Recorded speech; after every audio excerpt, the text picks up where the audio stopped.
Light as a feather, stiff as a board. Light as a feather, stiff as a board. We are the weirdos, mister. Black as night, erase death from our sight. White as light, mighty hectate, make it right. I myself am strange and unusual.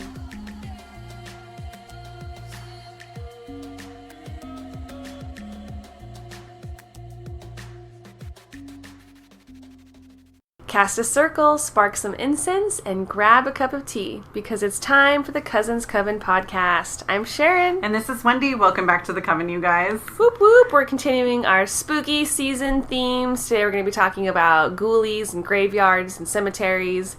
And just a shout out to the fact that today is our 101st? 101st. Right?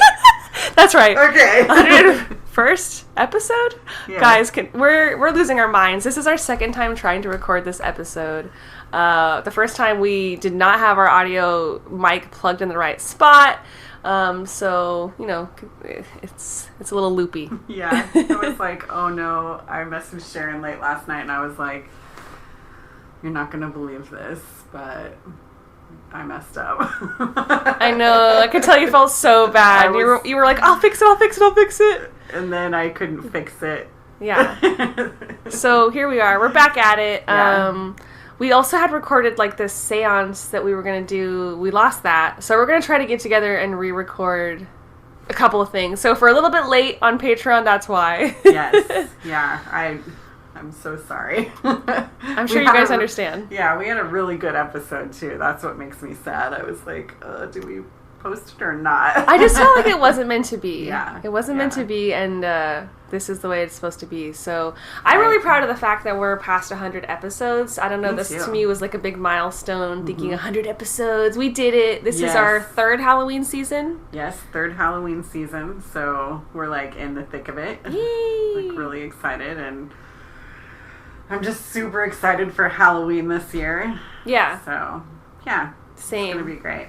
So I really wanted to talk about, do we have anything before we start? Yes, so two things. So, one is in our Texas episode. Yeah. We caught an EVP. That's right. And so we're going to insert it here, and Sharon's going to listen to it and tell everybody what she hears. Yes, it's going to be my second time listening to it, but it's been like maybe 2 weeks in between listens. Right. So his neck, I forgot what it's called medically, but like it snapped in such a way that like all the blood literally came gushing out. This is a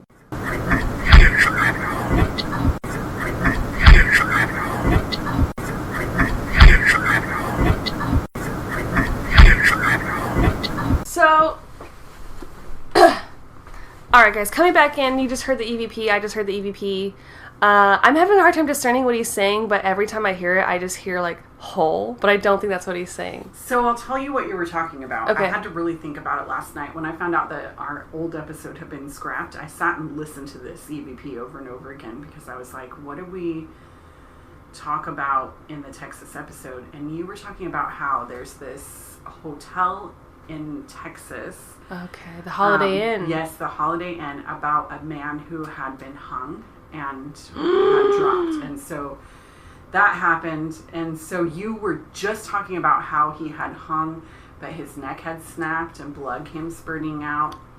And then I was making a comment of like, and then that ghost talked before I could even explain anything. Oh my god, that is creepy. That when it's at the climax of my story of trying to be all gross and spooky, the horrible blood splatter, that's when we get the EVP? That's when we get the EVP. And it was on my end, not your end, so I was able to mute you, copy the spirit, and paste it over and over and over again so you guys could hear it more than one time. That is creepy. I wonder if they're talking about him dropping down through a hole, like a trap door. Maybe. I kept really hard trying to discern what it was saying, but it was really difficult. That's cool, though. Like, I keep feeling like whatever voices and anomalies we get, they're always responding to what we're saying in a weird way. Now, I could just be being a human and trying to, like, fill in the gaps, and, you know, it's just my subconscious trying to make sense of it all. I'm open to the fact that that's how the brain works, but I don't know. It seems kind of synchronistic and interesting, so I'm glad you pointed it out. Yeah, so very interesting. I love it when we get EVPs like this, so, and I feel like we've gotten several. It feels like we did the animals one. Now this one. What's going to come up next? Right. We'll see. So, Because I mean it's October, so maybe this episode we could get more. Yeah. We'll see. We'll see. Okay, so we have a listener, Dina4 on Instagram, and she says, I have a question. We have been having a lady who is crying lately, and I know we live on the battleground in Spotsylvania, Virginia. This woman is very sad. Should I ask her if I can help? Mm-hmm. And so I advised her to, here, I'll just say this. I said, yes, if you have a spirit crying, you could acknowledge her and ask if you can help. And so I just told them that. And so they responded and said, thank you for sharing with me on the crying lady. I found out she was sad because she had unfinished business. I let her know that whatever it was, she needed to pass over, and her guides would help her with it, and then she left. So she says, thank you so much for your kindness, for I don't ask too many people for advice. Just like my granddaughter, we keep our gifts to ourselves. Many blessings. So I thought that was very sweet. So thank you not only for sharing your story with us, but also writing back. So Yeah. With an update. It was very nice. It's just kind of a reminder that with spirits, if you tend to not be afraid of them, if you start acknowledging them, I feel like they're more apt to respond to you positively. But it just depends on your outlook and what you put into it. That definitely makes sense. I mean, even just basic law of attraction, like attracts like, and so if you're really fearful and acting weird, that's the energy you're giving them, so you're playing off each other. And when you say that too, like I just think about the show like Ghost Hunters and Taps and how they try to like help people feel empowered in their own homes and not let that ghost run them out or feel uncomfortable. Like, you know, you're the human. I feel like this is your space. If you feel confident talking to them, you approach it with confidence, and it sounds like she did. Yeah. And like, good for her for talking about it. We know how hard it is to open up, and we totally get keeping shit a secret. Yes. Yeah. And not only that, but it's like, it's easy for us to just go straight to fear because we've had it ingrained in us over and over again that when you see a ghost, that it's a demon and it's evil and it's here to harm you. It's going to possess you. It's going to take over your body. I mean, we get this from movies and culture, religion, I would say. Everyone. Yeah. And there's just something to be said about just the acknowledgement. So when you walk into a room, do you like to be acknowledged? Sometimes I'm very shy. No, but you know what? At the end of the day, of course I love being greeted by a nice person, all happy. So, yeah. If you want that ghost relationship, you got to do half the work. Right. Just like real life. Dang it. So, and a lot of times they can, a spirit can find solace and just move on with whatever comes next for them. But maybe they truly are stuck. There's just so many different possibilities that it could be. Yeah. Have you had any ghost updates yourself? For this episode, no. Okay. Yeah. I love that answer. There's always something. When we were just hanging out in your garage just now, like something moved by itself, and I thought it was kind of weird. It was like your little plastic drawers. Yes, it's something that I'm getting rid of in part of our move. So I was like, we are getting rid of this, but I moved it out of the way so we had room to just kind of sit and chill. So you had recently moved it when we got there? Yes. So maybe it was just adjusting. Because like when I saw it, it kind of like was lowering and falling to place. And I was like, okay, either you go logical Spock brain and think like something, it's just gravity, something shifted and it's just settling. Or B, a spirit is moving it. The thing is, though, I know that I had set it flat on the ground. Okay. So I didn't really get how it was like it like went down to the left. It sort of looked like it had been picked up and set Yeah, down I guess me. exactly right. Yeah. And so then I was just like, okay.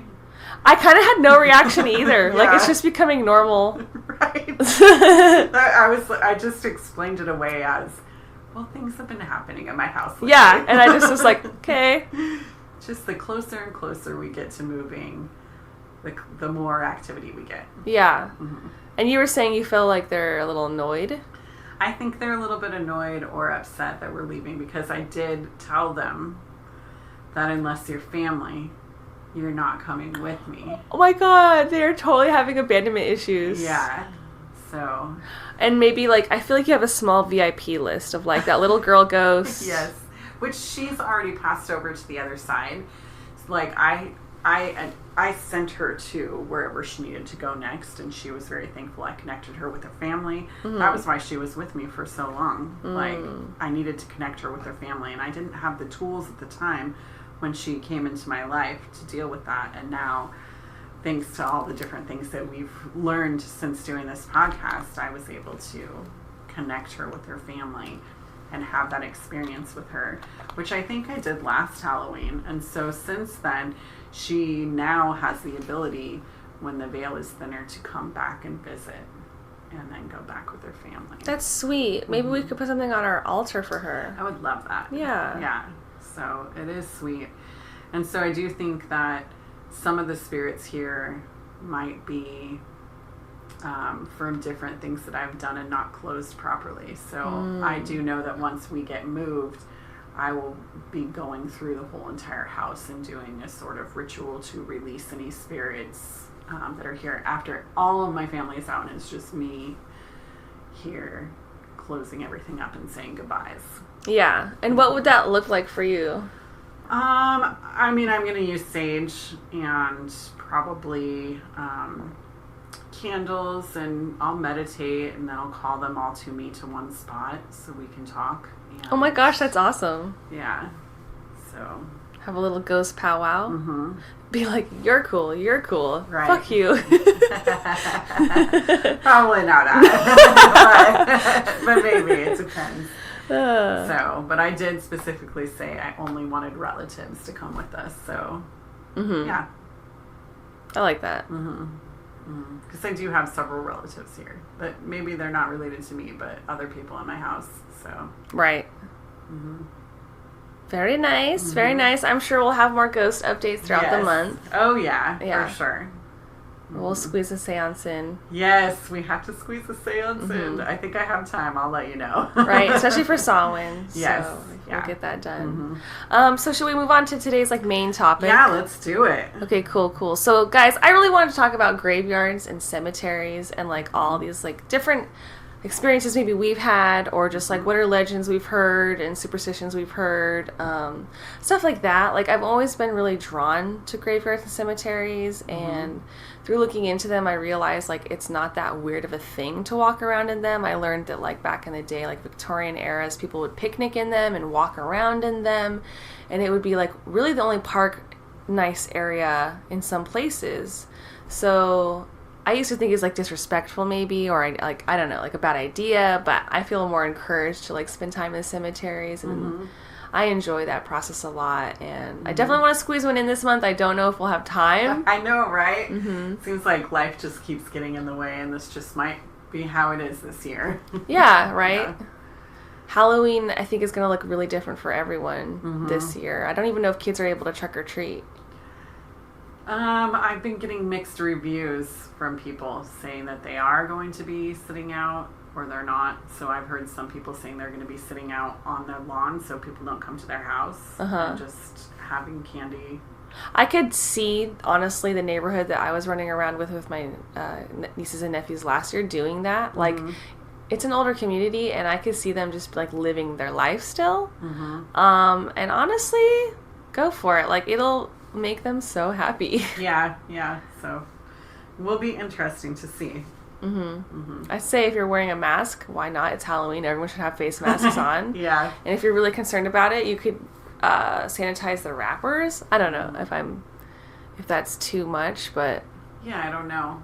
Or just leave the candy out. Although knowing if it were me, I'd be eating it right away. I know, right? Right away. I do love candy. Yeah. So anyway, graveyards. Yeah. Do you have a favorite one?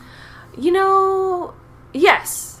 I feel like if I'm going to go all the ones I've ever been to, I'm going to take it back to New Orleans because they have those above ground tombs, and that in and of itself is so unique, so iconic. And there's this one in this little district. It's called the Lafayette Cemetery. It's free to go into. You don't have to have a guide, which is really awesome.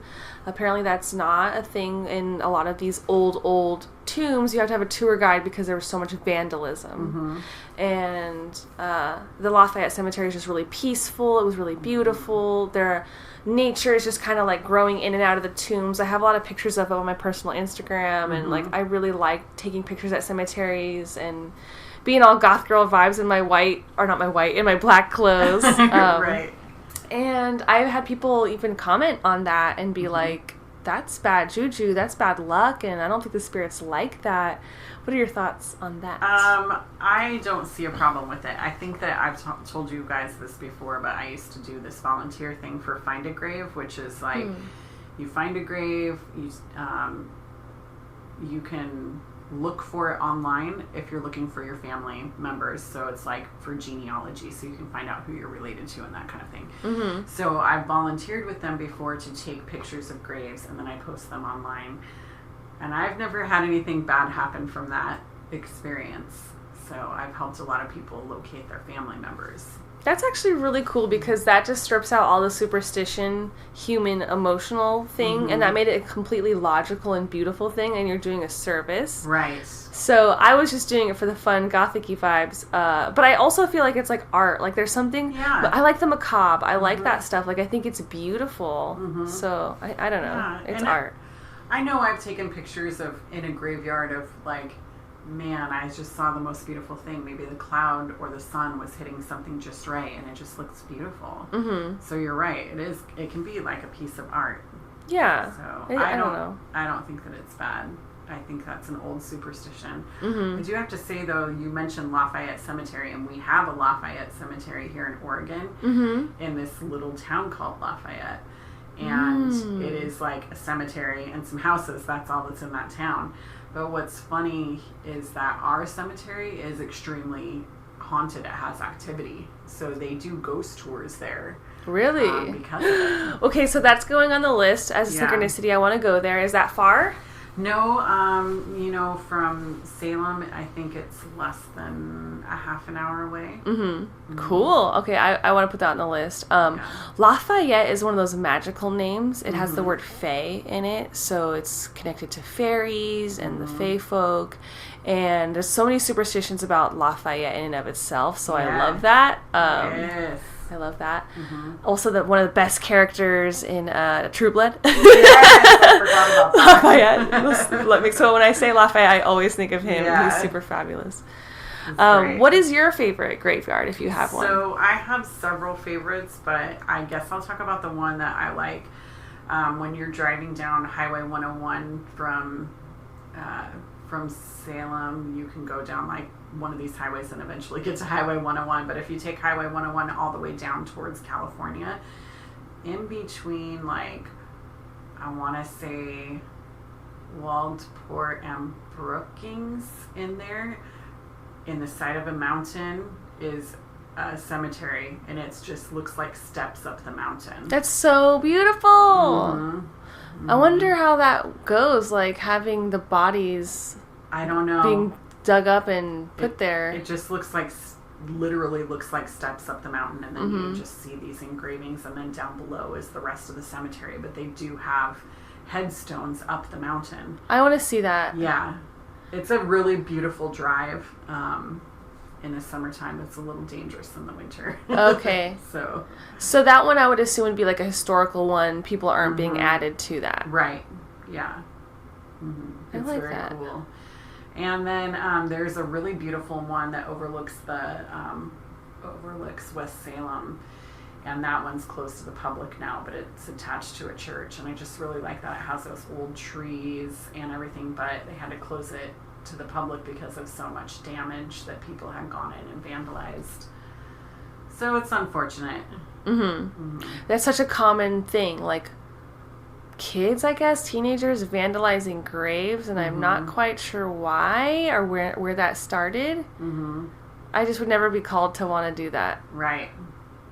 I don't get it. Yeah, I don't either.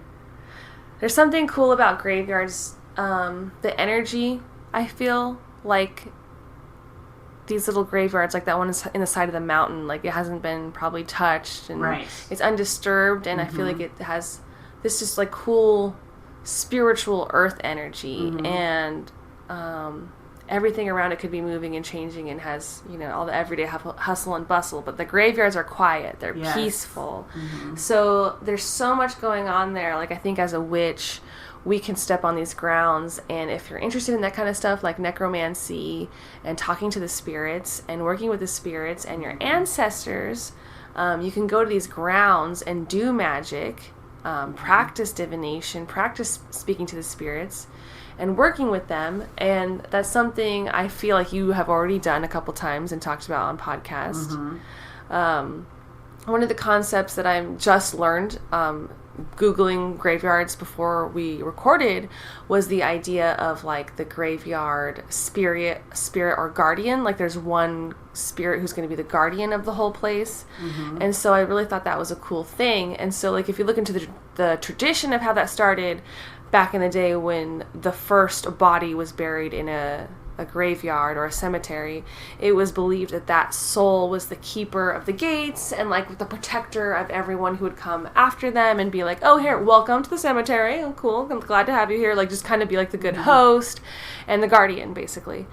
And when I heard that, I remember thinking about a story you had mentioned to me, how you had been to a cemetery and felt like this ancient energy. And I was like, dude, could that be a guardian? I'm shocked to hear it because before you had mentioned it to me, I didn't even know a guardian existed. You know, other than us, when we did our death episode, I did come across a guardian, so to speak, but they called him a death, and he just wanted to keep everybody in the graveyard, all the spirits in the graveyard, to make sure they didn't go away. But yeah, there's this cemetery that I go to frequently with a friend of mine, and the first time I was there, it was like weird because I could see these like flashing kind of orb lights in the trees, and I was asking her, I was like, is there something here that I'm not, you know, aware of? And she's like, I don't think so.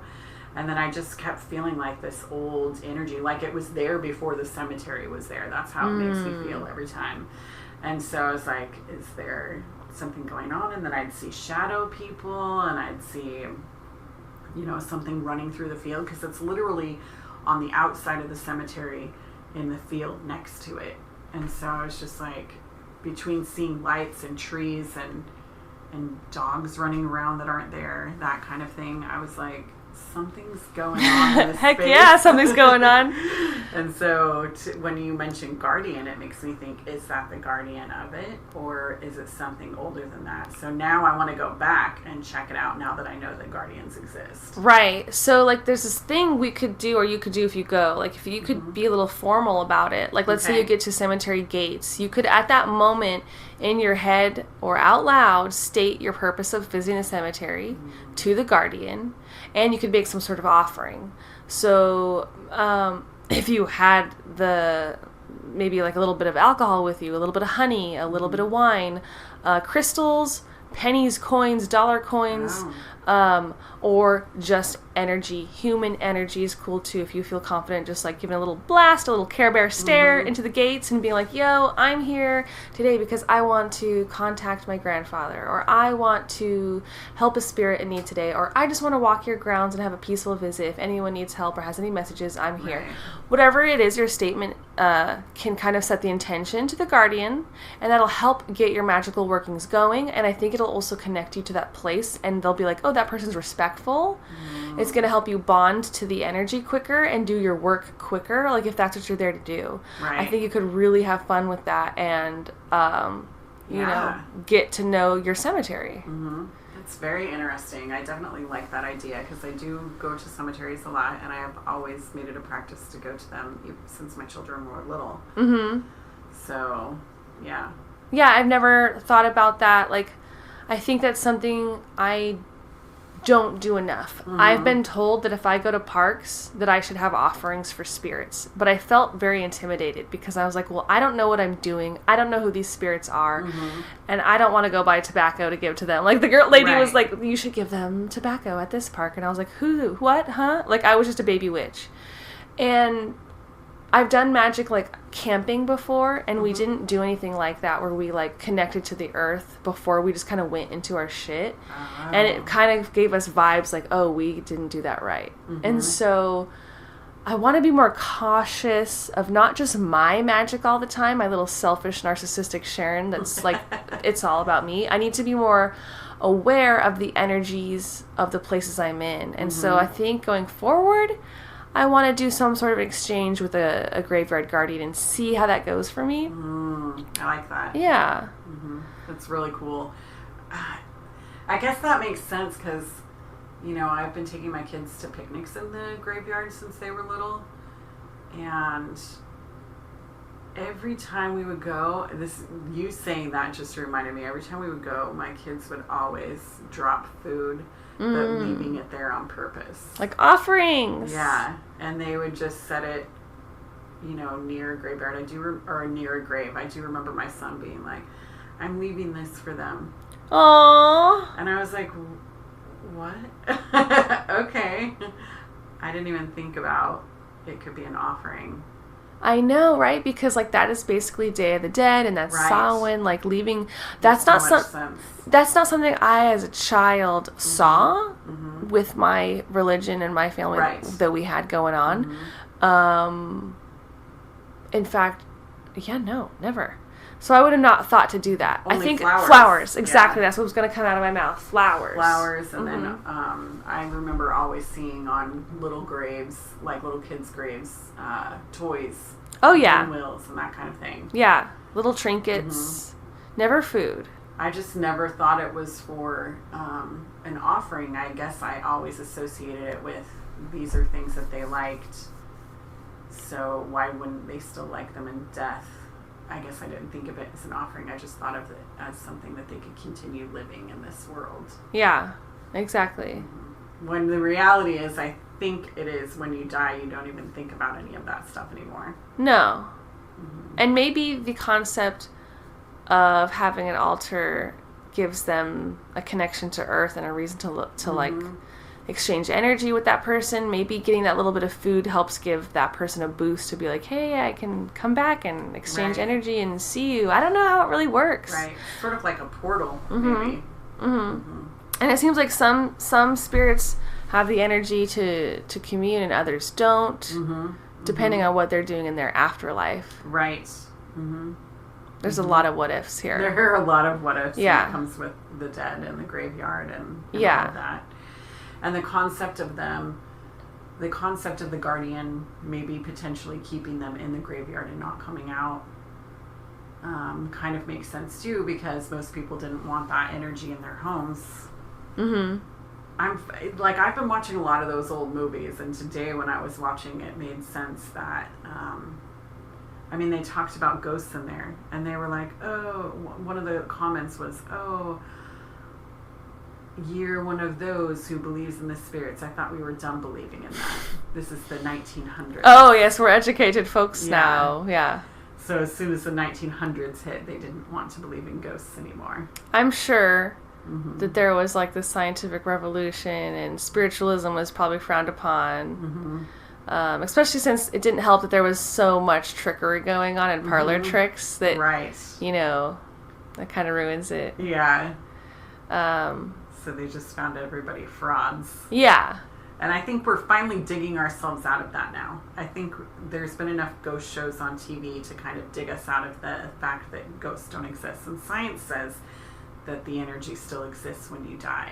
I know so many skeptics, and then, like, I feel like there's so many bad ghost shows. Like, I could just be on the opposite of that. Like, when you think about how over-exaggerated they can be. They can, yeah. And it doesn't help the image. But you're right. Like, there's, like, honestly, isn't it like History Channel just has ghost shows now? Pretty much. It's just like there are like maybe a couple sci-fi even. Like I don't have cable because I don't. Who pays for cable anymore? But there are a lot of channels just devoted to ghost hunting shows. Right. It's funny because there was a show that I watched, Paranormal Hotel. Did you end up watching any of those episodes? I can't remember what the names were, but you've shown me some good ones. Yeah. So Paranormal Hotel is with Dan Aykroyd. That's his show. Oh, no, I didn't get to see it. Okay. So that one, it was funny because I know that Dan Aykroyd, just from listening to him, he believes in spirits. He grew up with them. But his show kind of, they do these interviews. It's kind of like Haunted America, those kind of shows that you would find on Destination Channel, where they interview these people, and then, you know, sometimes they show evidence and sometimes they don't. That's kind of what his show is like. And so he interviews these people, and immediately I was seeing, and maybe it's just because my eyes are open finally, you know, my eyes are finally open, but they just go straight to fear. And as soon as they went straight to fear, then bad things would happen, because when you go straight to fear, you're not listening to the whole story. It's just like when you're in a fight with somebody. You're in a fight with somebody, and they're trying to get their point across to you, but you're not listening to them. And so they tend to get more violent with you and more angry with you, and their voice gets raised. That's how it is when a spirit's trying to tell you something. So every story, one after another, I was noticing that it was like, well, really, they're just trying to get your attention and tell you something. And at the end of the situation, when they would finally find out what the ghost was trying to tell them, the ghost would leave them alone. Wow. And so I was like, I mean, that's what I got from the program. I don't know if that's what he was trying to portray, but that's what I was understanding. I was like, oh, you know, there was like a situation where the ghost was haunting a hotel room, and the dude was immediately freaked out. He took video of the ghost, like, taking a receiver off the phone, throwing hangers. And so you see this random video, and then he becomes possessed. Wow. And it was the girl had been murdered in that room, and she was just trying to get her point across to be careful. And so... That's sad. Yeah, it was really sad. I was like, okay, so they didn't have a good life. But had he not been scared, how would the ghost have talked to him? Right. Like, that's, like, kind of the plot for so many of these freaking movies, like, these ghost movies, where it's like the main character's scared, and they find out, oh, this ghost needs your help, and then they can be at peace. Yeah. So, yeah, I guess that's a concept I've thought about, but I didn't know, like, I didn't think about that. They're just trying to get your attention. I don't know. So how do we think it works in the graveyard?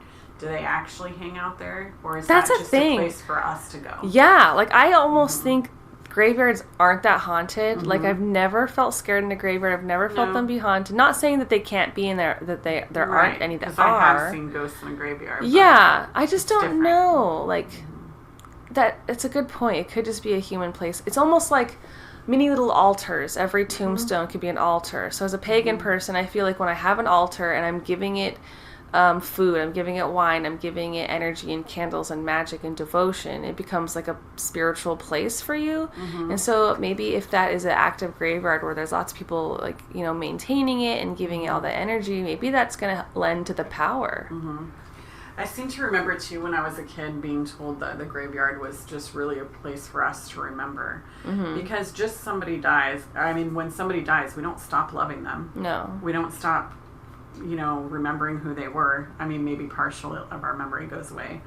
We don't stop wanting to be with that person. So for a while, like, I know when somebody has passed away and they actually have a gravestone for me to go to, I will go to that spot until I'm comfortable leaving, you know, not having them in my life every day. Right. So to me, that's what the graveyard is about, is for us to kind of remember. And maybe sometimes the spirits who have been forgotten tend to come back to the graveyard. I think that there's, like, a lot of things that different cultures and witches would do, and one of the main things that I kept coming across is, like, gathering supplies from a graveyard to use in your magic. Yes. So, like, nature things that you could, like, put on your altar.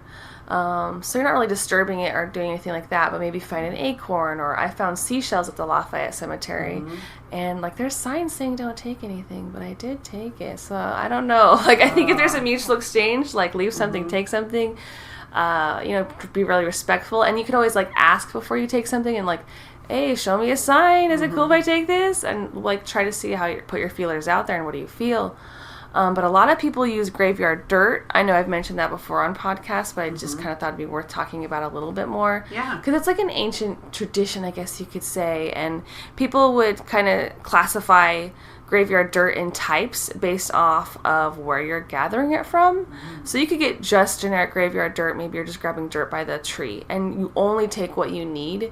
And so you could just like maybe poke your little athame in, grab a little bit of dirt, and then put the grass like right back like you never even disturbed it kind of thing, and take just a little pinch and go. Like you're not taking freaking mounds full of dirt with you. Right. And oh yeah, what were we going to say? Oh, I was going to say, and we're not taking anything off the graves themselves. I wouldn't think Yeah, so. But I was like, people tend to think that like that's a type.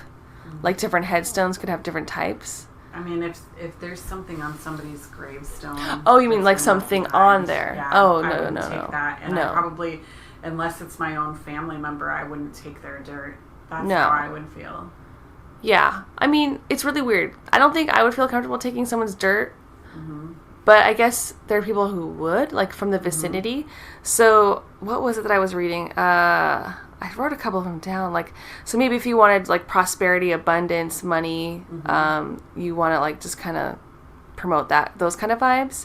You could go to someone who was known for like being a millionaire, let's say, and go to their grave and like take a little bit of their dirt. Gotcha. So it's like an old tradition. For people who want to be famous, let's say you go to Jimi Hendrix's grave and take a little bit of his dirt. Gotcha. Romance, same thing. Go find like this couple that's buried next to each other and take their dirt. And like maybe you're going to invoke some love and some romance. There's people who will go on the negative spectrum and like there's like you could get dirt for curses and hexes. So you could take dirt from a criminal. Right. Get that criminal dirt. But just like generic uses for graveyard dirt, a lot of spells like could call for it. Let's say you're doing jar spells, you could sprinkle some in that. It's good for protection, so you could use it to protect your home.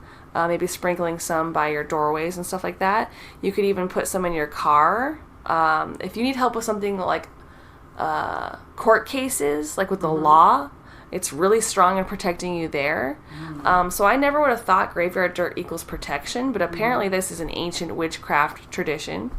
And it's also good for using on your altars to worship dark gods and goddesses.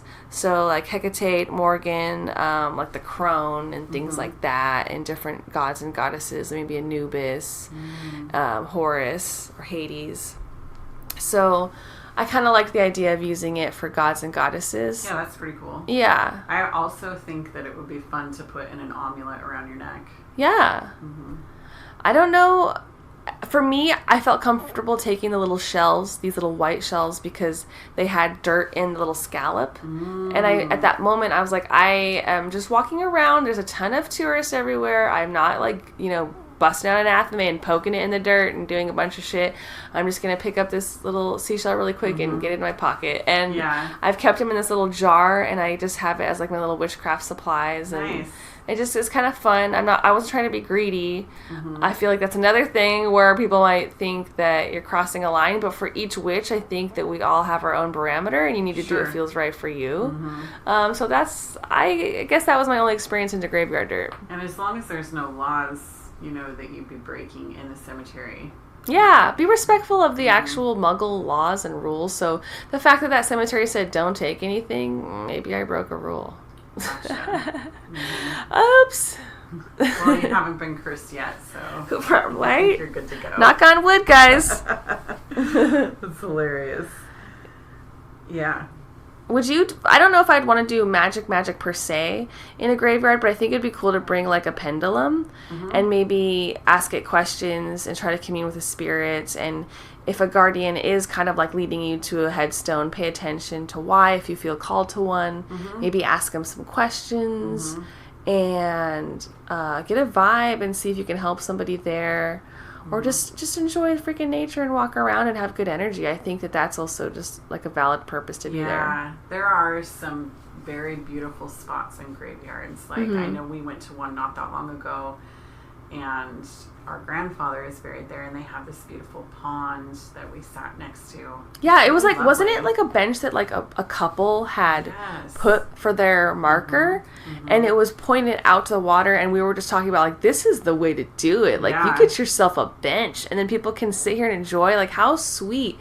And I guess like you and I who like to walk around graveyards as Yeah. our little goth girl selves, Yes. like that would be a cute idea to invite people, and it's like inviting that energy. Yes, hang out here. Yes, enjoy this water Right. and this quiet place.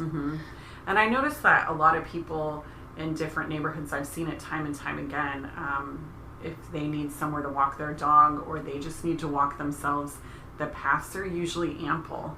So I usually see people just random walking through. They're not even there to see anybody. They're just there to exercise. Right. And I think that it's So- important to just be respectful. And if there are people, if there's a service, like, yeah, Yes. maybe avoid the service. Right. You know what I mean? Don't be doing your freaking Ouija board that day. Just Yeah. pack it up.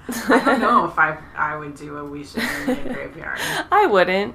Yeah, I don't think I'd see a purpose of it, but I'm not saying you shouldn't do it. I'm just saying it's not for me. Not for me either, because I can't get meditative like that in a public place, knowing that anyone at any moment could walk up on me. Right. Plus, I know that there's so much religion going on, different religions, and you do want to be respectful, and that's the kind of thing that might make a lot of people uncomfortable. That's for sure. I've had so many people ask me to do seances in graveyards, Oh, from friends to children, and I'm just Gotcha. like, no, I will do it in a house yeah. or my own property. Like, I don't want to be sneaking around trying Right. to do that. But I feel like the pendulum is so discreet. That's why I would choose that for myself personally.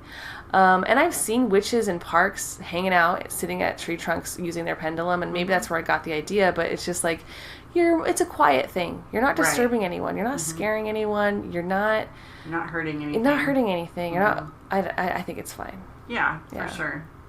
I think even sitting down and writing in a journal, maybe even doing that. Maybe tarot cards. Maybe Maybe if there tarot was a cards. bench and you could be left alone. I was just thinking tapping into that spiritual energy to see if you get anything where you're kind of doing that trans writing. Yeah. Yeah. So I think that'd be fun. Have a witchy picnic. Yeah, I would do it. I love that kind of stuff. Bring a cheese plate. This is going to sound really bad, but I do remember one time when my kids were young, I was hanging out with some friends. It was 4th of July, and they were like, we're going to go light off some fireworks. Do you want to come with us? And so we went, and we did fireworks in the graveyard. That's so cool. Like sparklers? No, we shot it was on the side of a hill. So we shot them off the hill. And so they were away from the graves. The fireworks were away from the graves. But we were like, the kids were like, this is kind of cool. Now all these spirits who haven't had any fireworks, they can see them. That is so cute. Yeah. So we made a whole thing of it. We brought stuff for a picnic. We walked around. We, tried to see if we could, pay respects to people who hadn't maybe been visited in a while. Oh my god, you guys are the cutest little family ever. Were you afraid of someone being like, what are you doing with these fireworks? Or back then you just did not have that fear? I didn't have that fear back then. I think I would now, but... Right. As I get older, I get more anxious about that kind of thing, whereas when you're younger, you're just like, let's have fun. Right. And I was with a bunch of people, so I was just like, Yeah, you feel braver in numbers. Right. That's awesome, though. Yeah. Do you have any other fun memories in graveyards we haven't covered today? I mean, and not in past episodes even. I know we've talked about it a lot. I can't think of anything Okay. off the top of my Yeah. head. Yeah. What about you? The only other thing that I didn't mention was, like, I used to run around with my best friend Swan, and we would try to, like, film while we looked at tombstones. And I remember going out to this one out in West Salem. I think it might be the one you were talking about. It's, like, by our grandma's house. Yes. And I got scared because some guy was coming up, and I started running to the van because I just was a dumb, like, kid, and I was like, oh my god, someone's gonna fight us in the graveyard. And then he comes to our car window and he's like, why were you running? Were you vandalizing? Like, he thought I was like a punk vandalizing or something, and I was like, no, I just got scared that you were coming. I just had no chill and couldn't act cool to save my life or get away with anything. And then we would go to this other one in Lincoln City, this little graveyard, and I thought it was like a ghost hunter. We had our camcorder, and we were filming, and I was like, this is going to be my life now. Like, I'm going to be a ghost hunter, and it's ride or die with my best friend. Like, I was so excited to be, like, hunting the paranormal, but I was honestly terrified. I love that you were there with your best friend, because I do remember going with a longtime friend of mine there, like, as an adult, and we'd been friends since we were, like, babies. I kid you not. And so I was reading tarot for her. We were just having a picnic, and then in that particular graveyard in Lincoln City, these bees came and just were circling around our head the whole time. Dang. And if we moved, they followed us. That is super bizarre. Yeah. I feel like that's Beelzebub, the demon. Maybe. Or Candyman. Isn't he associated with bees? I don't know what that says. I think that's a really cool thing, like a good bit of protection thing. It's just very witchy for nature to be like swarming you like that, but not fucking with you. And I was just trying to read tarot. I was not even like, I was like, are they giving me some signs? I would take it as some signs, yeah. That's super cool. I've never read tarot in a graveyard. Maybe I'll try to do that, because I think that's a subtle, quiet activity as well. Can blend in a little better. Yeah. I've done it a couple of times in the graveyard. It was very interesting. Like, I did some past life reading for a friend one time in a graveyard too, and I guess I've never thought it was a problem. So it's my social anxiety, and so I'm always like, oh my god, what does that person think? Oh my god, am I in trouble? Oh my god, like I my head can go crazy like that. So I'm just like, it's the Christians, they're gonna come after me. It's that fear. You gotta break the fear barrier. Yes, slowly getting there. I mean, I've come from being totally afraid of ghosts to wanting to talk to them in the graveyard. So I've come a ways. Yeah, it is exciting. Yeah. I mean, I'm not saying that I'm fearless by any means, because there are things I'm afraid of. But tarot in the graveyard is not one of them. Nah. Yeah. No. I'd be more worried about getting my cards dirty, so... Yeah, I get that. Or blowing away. Oh, yes, like when we did last time. Yes. They blew away. That is a legit fear. Yeah. Like, no, you're going to fall into a river. Exactly. I'm never going to see you again. Exactly. Because I think it was the waterfall card. Yes. When we were doing cards, it flew off the table towards the waterfall. Yes. Like, stop it, universe, we get it. Synchronicities. Don't take my card. Yeah, don't take my cards away. So yeah, I feel like that's graveyards, honestly. Yeah. Like, there's a ton of history and lore. One thing I forgot to mention was the Iron Gates. I was reading the Iron Gates were a thing because they felt like that could keep the spirits in. And so that's why you're going to see that in a lot of cemeteries, and the idea of gates. And another weird tradition is like, people who visit them would be afraid that spirits will follow them home. So they would like spin around little circles while exiting to confuse the spirits from following them. That's hilarious. I know, I've never done that, but I'm like, should I? I've only been like, please do not follow me home. Yeah. Thank you for your time. Right? We just tell them what's up. Yeah. And we hope that they listen. Communication, just like family. Right? That's just some avoidance tactic. Passive-aggressive bullshit, like not telling them goodbye or telling them you can't come, just trying to walk in circles and hide. You're like, you can't find me. Yeah. So just be a big boy and tell the spirits not to follow you. Yeah. Okay. I like that better. It's just real subtle. Yeah. Yeah. So I think that's really all I had on graveyards. Me too. I don't really have anything else. Okay, cool. Well, we'll wrap it up for this episode. And hope that you guys keep enjoying your Halloween season. We're going to keep coming back with new episodes every Wednesday. And yeah, all of our links will be below if you're interested in our Patreon, our merch, our website. You want to sign up for our newsletter. If you'd like to email us, that's cousinscoven2@gmail.com. And may you find happiness in your heart, love for yourself, and joy in each other. Blessings to all.